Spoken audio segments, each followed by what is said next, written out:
블레셋은 왜 멸망을 당해야 할까? 애굽이 멸망당하는 것은 이스라엘 유다 백성들이 하나님의 말씀을 의지하지 않고 바벨론의 멸망을 당하는 상황에서 애굽으로 피하여야만 애굽이 자기들을 지켜주고 애굽이 자기들의 피난처가 될 것이라고 믿었기 때문에 하나님이 보실 때에 하나님을 바라보고 하나님을 따르고 그 뜻을 따르지 않고 애굽을 의지하니까 그 애굽을 멸망시키시는 이러한 모습을 보았는데 이 브레셋 사람들도 마찬가지입니다. 이 브레셋 사람들의 행위에 대해서는 뭐 앞에 다윗 시대부터 시작해서 계속적인 이스라엘을 괴롭히는 그러한 이제 족속들이었는데 이 브레셋 족속들이 그런데 이들을 하나님이 멸하시는 거거든요. 특별히 여기 오늘 예레미야서에서 나와 있지 않지만 아모스 선지자가 아모스서 1장에 보면 이 브레셋 사람들의 악행에 대해서 말하는 것 중에 이스라엘 백성들을 갖다가 포로로 잡아다가 이 에돔 사람들에게 팔아넘기는 일종의 인신매매 행위를 이 브레셋 사람들이 행한 것을 말씀을 해요. 그래서 하나님이 이 브레셋 사람들을 던져버리신다 이런 표현을 하는데 역사적으로 보면 이 블레셋은 이스라엘을 지속적으로 괴롭혔고 그리고 해를 가한 족속이 바로 이 브레셋 족속입니다. 하기에 하나님은 사실 바빌론을 들어 쓰시지만 애굽을 멸망시키는 것도 이 브레셋을 멸망시키니 모압도 에돔도 전부 다 이제 멸망을 하나님이 시키는데 그 멸망 속에 뭐가 있냐면 유다를 향한 하나님의 사랑이 있는 거예요. 그래서 그 원수의 목전에서 내게 상을 차려주신다는 말씀이 시편에 보면 있지만 택한 자 하나님의 자녀를 괴롭히고 또 핍박하고 하는 자들은 하나님이 그대로 두질 않아요. 그들을 하나님이 반드시 처단을 해요. 그래서 택한 자가 하나님의 은혜 안에 살도록 인도하시는 분이 바로 하나님이시거든요. 이게 하나님이 우리 택한 자를 향한 자비와 긍휼과 사랑이거든요. 죄의 유혹을 받아서 허물과 죄로 사망의 자리에 있던 우리를 예수께서 이 땅에 오셔서 십자가를 지시기까지 하면서 그 가운데서 건져내시고 살려내시는 분이 하나님이시단 말이에요. 그것처럼 여러분들이 힘들고 어려움에 처할 때 그 어려움 속에 던져놓고 죄 때문이지만 우상을 숭배하거나 하나님을 떠나거나 등등의 죄 때문에 때로는 고난에 던져놓기도 하지만 궁극적으로는 그 가운데서도 하나님은 늘 지키고 보호하시는 분이 하나님이시단 말이에요. 다니엘서의 사건은 우리가 너무나 잘 알잖아요. 다니엘과 그 친구들이 바벨론의 포로로 잡혀가서 그 시기와 질투하는 무리들 하나님이 그들을 지켜주시는 가운데에 시기와 질투하는 무리들 때문에 풀무불에 던져지고 사자굴에 던져지지만 그 가운데서 하나님이 보호하고 지켜주시고 저들을 건져주셨을 뿐만 아니라 그들을 해하려고 했던 자들을 오히려 불에 태워 죽이시고 사자밥이 되게 하시는 이런 역전 드라마를 연출해 내시지 않습니까?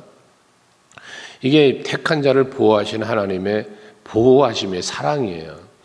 애굽에서 출애굽을 할 때도 그 홍해 바다를 건너가는 백성들을 건너게 해주시면서 뒤따라 위협하는 이 애굽의 사람들을 수장시켜 죽여버리시는 이게 하나님이 지키심이거든요. 그 전쟁에 능한 자라고 하는 아말렉 족속들과의 전쟁에서 이기게 해주시는 분이 하나님이신 것처럼 항상 이 성경에 나와 있는 많은 그러한 사건들이 하나님이 택한 백성을 향한 택한 자를 향한 하나님의 섭리하심이다. 이걸 여러분이 믿으시고 여러분은 바로 그 택한 백성이잖아요. 하나님의 택하신 하나님의 자녀지 않습니까? 그러니까 하나님이 여러분을 반드시 지켜주신다는 하나님이 나를 지켜주신다는 이 믿음이 여러분에게 있기를 원하는 겁니다. 이렇게 브레셋은 늘 이스라엘을 괴롭혔고 심지어 이스라엘 백성들을 인신매매까지 하는 이런 악을 행했기 때문에 하나님이 저들을 멸하시는데, 이러한 하나님의 이 심판과 또는 섭리와 모든 것들은 결국 공의로우신 하나님도 말씀하지만, 심판은 공의를 말하는 거예요. 심판은. 근데 공의만 말하는 게 아니라 이 심판에서의 공의로움 속에 뭐가 들어가 있다 그랬어요? 하나님의 긍휼이 들어가 있다. 그래서 택함 받은 자에게는 심판의 부활이, 요한복음 5장 29절에 말하지만, 예수를 믿고 따르는 자에게는 생명의 부활로 나올 것이고, 그렇지 않은 악을 따르는 자들은 심판의 부활로 나오리라. 마지막 심판이에요, 이게. 그래서 지옥불로 던져지는 무리와 또 천국으로 들어갈 무리로 나뉘시는, 이게 심판이거든요. 이게 심판은 공의로우신 거예요. 그런데 그 가운데서 지옥불로 던져지는 자들은 당연히 악을 행한 자들이죠. 하나님께로 돌아오지 않은 자들, 택함받지 못한 자들이기도 하고요. 그런데 천국으로 가는 여러분들은요, 내 의의를 갖고 갑니까? 아니잖아요. 하나님의 긍휼로 가는 거예요. 내가 예수 믿고 구원받았다는, 하나님의 자녀가 되었다는 이 자체가 은혜니까요. 그래서 이게 긍휼이라는 거예요.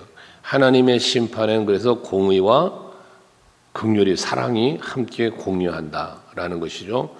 그 죄에 대한 응징을 예수께서 핏값으로 대신 지불해 주신 거니까, 우리들의 죄값을 하나님은 받으신 거예요. 이게 공의예요.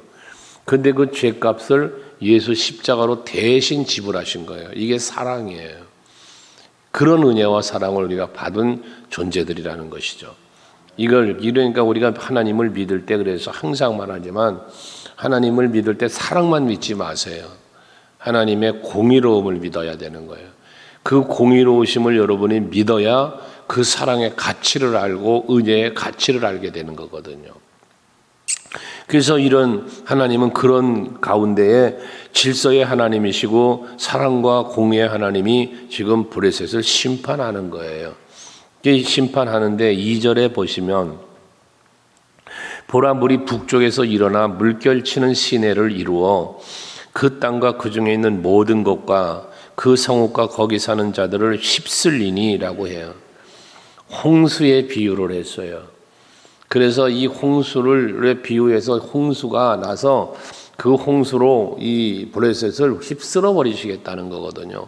마치 노아 홍수의 심판의 때에도 하나님께서 하늘에서 비를 내려서 물이 창궐하게 하여 세상을 심판하시지 않았습니까? 이러한, 여기 말씀대로 보면 물이 북쪽에서 일어나 물결치는 시내를 이루어서 그 땅에 있는 모든 것을 휩쓸어 버린다는 표현인데, 이거는 뭐냐, 갑작스러운 걸 의미하는 거예요. 그래서 우리나라도 지난번에도 태풍이 와서 포항 지역은 참 많은 피해를 보시고 아직까지도 회복도 안 됐다는데, 근데 또 태풍이 온다고 그러는데, 이런 갑작스러운, 그래서 댐이 무너진다, 저수지가 무너진다, 하천이 범람한다, 순식간에 덮어버리잖아요. 이게 하나님의 지금 브레셋 심판함을 이렇게 하는 거예요. 그래서 이 시냇물이 넘쳐도 저들을 휩쓰는 그 물로 심판하겠다는 이야기가 아니라, 그와 같이 갑작스러운, 그리고 완전히 쓸어버리는 심판을 하시겠다는 말씀을 이렇게 표현을 하신 거예요. 그러니까 하나님의 심판은 무서운 거예요. 예수께서 오시는 날이 심판의, 최후의 심판의 날이잖아요.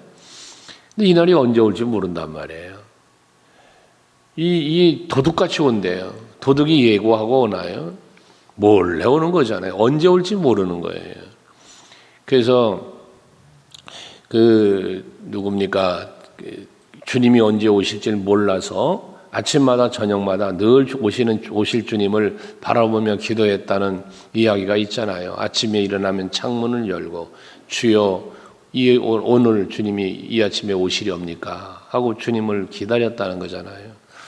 저녁에 잠이 들 때면 또 역시 마찬가지, 이 밤에 주님 오시렵니까? 하면서 주님 맞이할 준비를 늘 했다는 이야기가 있는 것처럼, 우리 주님이 오시는 날은 언제일지 몰라요. 그러나 분명한 것은 내가 속히 오리라 했으니, 그 속히라는 의미가 무엇이겠습니까?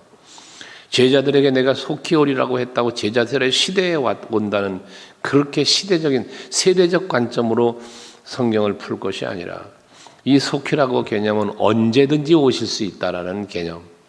오늘 우리들이 살고 있으면서 주님이 재림하시는 날, 마지막 심판의 날이 지금이 될 수 있다는 이러한 우리의 신앙의 자세를 갖고 주님 오실 날을 기다리면서 할 수 있는 여러분들이 되셔야 된다는 겁니다. 그래야만 우리가 어떻게 돼? 그래야만 하늘나라의 소망을 갖게 되고, 그래야만 하나님 앞에 설 준비를 하는 그러한 신앙생활을 하게 되어지는 거예요. 단순히 눈 뜨면 일어나서 그저 먹고 사는 일에 급급하여 살고, 저녁이면 피곤해 지쳐 쓰러져 그저 잠들었다가, 이게 뭡니까? 짐승과 다를 바가 뭐가 있습니까? 여러분, 하루하루를 살면서 하나님을 생각하고 하나님이 내게 원하심이 무엇인지도 좀 헤아리고, 어떻게 하면 내가 하나님 앞에 서는 날에 참으로 착하다, 충성되다, 칭찬받으며 그 앞에 설까? 분명히 면류관은 하나님 나라에 예비됐다고 그랬는데 성경에서 말하는 면류관은 누구에게나 다 주는 게 아니지 않습니까? 죽도록 충성하라. 그러면 내가 내게 생명의 관을 주리라. 죽도록 충성하는 자에게 준다고 그래요. 사도 바울은 디모데후서 4장에서 말하기를 내가 선한 싸움을 싸우고 달려갈 길을 마치고 믿음을 지켰으니, 그러한 바울에게 이 면류관이 예비되어 있다는 거예요. 주의 나타나심을 사모하는 자들에게 이 면류관이 예비되어진다는 거예요. 그러니 우리들이 분명히 알아야 할 것은 그저 적당히 교회나 왔다 갔다 했다고 해서 면류관이 주어지는 게 아니라는 거죠. 면류관은 말 그대로 충성한 사람이에요. 끝까지 견디는 사람이에요. 이 사람이 구원도 얻고 이 사람이 상급도 받는 것이거든요. 우리의 신앙생활이 사람 앞에 보이기 위한 신앙생활이 되면 안 돼요. 하나님이 보시는 거예요. 이게 아름다운 신앙이에요. 여러분들이 주님 앞에 설 날을 준비해야 되고, 왜? 속히 오실 거니까. 속히 오실 거니까. 이 브레셋 사람들도 물이 흘러와서 휩쓸어 버리게 갑작스럽게 올 거니까. 근데 그런 징조가 안 보이네요. 노아가 방주를 만들 때 백성들이, 사람들이 그 방주 만드는 노아를 보고 얼마나 조롱을 했겠어요. 하지만 때가 되니까 하나님께서 그냥 물을 쏟아부어 밑에서는 터져 철철 넘쳐나고 이제 죽어가니까 그때서야 방주 쪽으로 몰려와서 대롱대롱 매달려 있는 그들의 모습을 한번 그림을 그려보라고요. 여러분들, 그런 그림을 한번 그려봐요. 여러분들은 방주 안에 들어가 구원받는 자리에 있으시렵니까? 대롱대롱 매달려 있다가 그저 물에 휩쓸려 죽는 자가 되렵니까? 우리는 준비된 자가 되어야 합니다. 그렇게 휩쓸어 보니까 그때 가서 사람들이 부르짖으며 그 땅 모든 주민이 울부짖으리라. 이거 뭐 하는 겁니까? 울부짖긴 하는데 이 울부짖음은 무슨 울부짖음입니까? 고통의 울부짖음입니다. 후회의 울부짖음입니다. 우리에게 울 수 있는 기회를 하나님은 주시는 거예요. 이게 은혜예요. 회개할 기회를 말하는 겁니다. 눈물로 회개를 하는 거예요. 이게 마지막 심판이, 갑작스러운 심판이 오기 전에 우리들이 해야 될 일들인 거예요. 준비하는 자예요. 그래서 열처녀의 비유를 예수님 말씀하시잖아요. 슬기로운 5처녀와 미련한 5처녀. 이들의 차이가 무엇이었습니까? 슬기로운 5처녀는 준비된 자라는 거예요. 미련한 5처녀는 뒤늦게 와서 문을 두드려 보지만 문이 잠겼고 바깥 어두운 곳에서 이를 갈미 있으리라. 때늦은 후에, 때늦은 준비는 준비가 아니죠. 준비라는 것은 미리 되어 있는 게 준비지. 미련한 5처녀는 준비된 자가 아니었단 말이에요. 나중엔 기름 준비해갖고 왔어요. 하지만 문은 닫혀버렸어요. 이게 예수님의 비유인데 마지막 때가 그렇게 될 것이라는 거죠. 그러므로 갑작스럽게 언제 오실지 모르는 주님의 오심을 여러분들 깨어 준비하며 살아가시기 바라요. 베드로 사도는 그러죠. 근신하라, 깨어라 라고 말씀을 하면서 사단 마귀가 우는 사자처럼 삼킬 자를 두루 찾는다. 마귀를 경계하기 위해서도 우리는 깨어 있어야 되고 준비해야 되고 하나님의 전신갑주를 입으면서 말입니다. 호련히 주의 호령 소리와 나팔 소리가 울려 퍼지며 데살로니가에서 또 바울이 말하는 거 아닙니까? 이럴 때에 뒤늦은 후회를 하는 우리가 아니라 준비된 자로 하나님이 오시는 날 들림 받는 자의 자리에 하나님께서 부르시는 영접하러 오신 그 자리에 새 옷을 입을 수 있는 흰옷 입은 자로 하나님 앞에 설 수 있는 여러분이 되시자는 거예요. 3절에도 말합니다. 군마의 발굽소리, 달리는 병거 바퀴 소리가 진동하는 소리 때문에 이게 강력한 적들의 침투를 표현하는 거예요. 바벨론에 의한 멸망인데 브레셋도 이렇게 강한 군대가 쳐들어오는 소리를 듣는 거예요. 말굽 소리를 듣는 거예요. 병거 소리를 듣는 거예요. 얼마나 그 소리가 위협이 되었든지 거기 표현한 대로 보면 아버지의 손맥이 풀려서 아버지가 손맥이 풀려서 자기 자녀를 돌보지 못하리니 그래. 뭐 하는 거예요? 자기 한 사람 살려고 허우적거리기에 바쁘다는 얘기예요. 자기 자식 보살피고 그럴 겨를이 없다는 거예요. 6.25 전투에서 아픈 사연들이 많잖아요. 가슴 아픈 사연들이.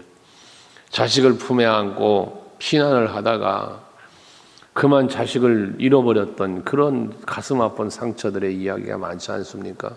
왜? 폭격이 쏟아지고 막 전쟁이 혼란하니까 자기 목숨 하나 부지하기도 힘들어서 그러다 보니 어느새 내 손에 잡혀있던 아이의 손이 놓쳐졌고 그 피난민 속에 잊어버린 그런 것들, 그런 것을 다룬 영화들도 나와서 그 6.25 때 참상들을 우리가 직접 겪진 않았지만 그런 아픔들을 우리는 알고 있지 않습니까?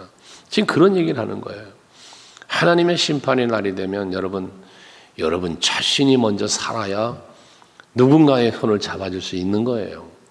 근데 내가 지금 그 심판에 몰려가는데 내가 지금 그 버림을 받는 자리로 가는데 누구를 건져줄 수 있겠어요? 그래서 여러분 예수께서 말씀하신 것 중에 사도행전 2장 8절에 성령이 너희에게 임하시면 너희가 권능을 받고 그러는 거예요. 먼저 내가 은혜 받고 내가 먼저 성령 받고 내가 먼저 하나님의 은총 속에 사는 자가 되어야 그 다음 단계로 예루살렘과 온 유대와 사마리아 땅끝까지 이르러서 예수의 증인된 삶을 살게 되어지는 것이거든요. 근데 신앙생활이 그저 나 하나 급급해가지고 나 한 사람 그저 예배하고 나 한 사람 뭐 맡겨진 거 그거 하는 것 그게 급급해서 그러고 신앙생활하면 누군가를 끌어주겠습니까? 누군가를 끌어준다는 건 리더자가 된다는 얘기인데요. 리더자는 자기 스스로는 물론이고 넉넉하게 케어해 줄 수 있는 게 이게 리더자 아닙니까? 근데 자기 신앙 하나도 올바르게 하지 못하는 사람이 무슨 리더자가 되겠느냐 그 말이에요. 그게 항상 여러분들이 정말 신앙생활 하시면서 준비된 신앙 그리고 하나님의 은총 속에 붙잡히고 그 주 안에 사는 신앙생활이 여러분의 일상의 삶에서 이루어지기를 바라는 거예요. 그래야 영적 리더자의 자리를 가는 거예요. 4절에 이는 왜 그렇게 돌보지도 못하게 되냐? 이는 브레셋 사람을 유린하시며 두로와 시돈에 남아있는 바 도와줄 자를 다 끌어버리시는 날이 올 것입니다. 이게 뭐예요?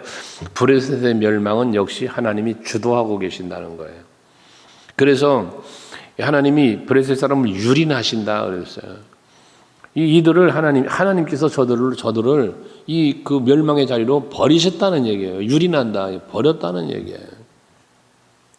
그리고 두로와 시돈에 남아 있는 이 블레셋이 의지했던 나라예요. 두로와 시돈이 그들을 의지했고 그들과 동맹 관계를 갖고 있던 나라가 두로와 시돈인데. 이들이 이 브레셋을 도와주질 못한다는 거예요. 그 도와줄 사람도 없는 거예요. 이들을 하나님이 끊어버리시는 날이라고 그랬으니까 도움조차도 받지 못하게 하시는 멸망이 임한다는 걸 말하는 거예요. 여러분 지난 주일과 그 전주에도 말씀을 드렸습니다만 우리가 힘들고 어려운 일을 겪을 때 뭔가 도움을 찾는다고 그랬죠. 근데 이 도움을 유다는 지금 애굽을 찾았고 이 브레셋은 지금 두로와 시돈을 찾았다는 얘기거든요. 근데 하나님 그걸 끊어버리신다는 거예요. 의지하지 못하게, 도움 주지 못하게. 하나님의 심판은 이렇게 무섭게 오는 거예요. 그러므로 우리는 항상 나의 도움이 어디서 올까? 천지를 지으신 여호와에게서로다.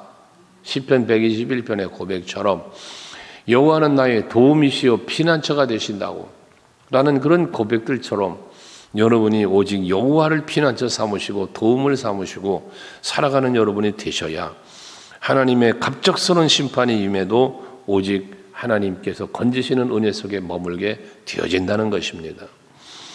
그래서 5절 이하에는 저들이 대머리가 된다, 평지가 잠잠하게 된다, 이런 수치를 당하고 그 나라가 온전한 멸망에 대해 아무런 소리도 없는 침묵이 흐르는 이러한 벌판이 되고 만다는 이야기를 이렇게 표현한 겁니다. 근데 이런 심판이 멈추지를 않아요. 6절 7절에 보면 오호라 여호와의 칼이여 언제까지 쉬지 않겠는가? 칼집에 들어가서 가만히 쉴지어다 라고 여호와의 칼은 뭐예요? 심판의 칼이죠. 그만 좀 멈추기를 바라는 거거든요. 그만큼 호되게 무서운 심판이 임하니까요. 그런데 7절에 뭐랍니까? 여호와께서 이를 명령하셨은즉 어떻게 잠잠하며 쉬겠냐라고 말합니다. 하나님의 심판이 멈춰지지 않고 계속 이루어지는 상태를 말하는 거거든요. 하나님은 계획하고 뜻하신 것을 온전히 이루시기까지 일하시는 하나님이세요. 그런데 저는 이 아침에 여러분들을 위하여 이런 블레셋의 멸망의 말씀을 묵상했지만 오늘 이 아침 예배하는 여러분들을 축복하고 싶은 것은 하나님의 일하심은 그 계획한 일이 끝나기까지 멈춰지지 않는데 여러분들을 위해서는 멸망시키는 일, 이 여호와의 칼을 휘두르시는 일이 멈춰지는 게 아니라 여러분들에게는 하나님의 축복하심이 여러분들을 보호하고 지키시고 건져주시는, 회복시켜주시는 일을 멈추지 않고 오늘도 행해주시는 그런 은혜가 있기를 주의 이름으로 축복합니다.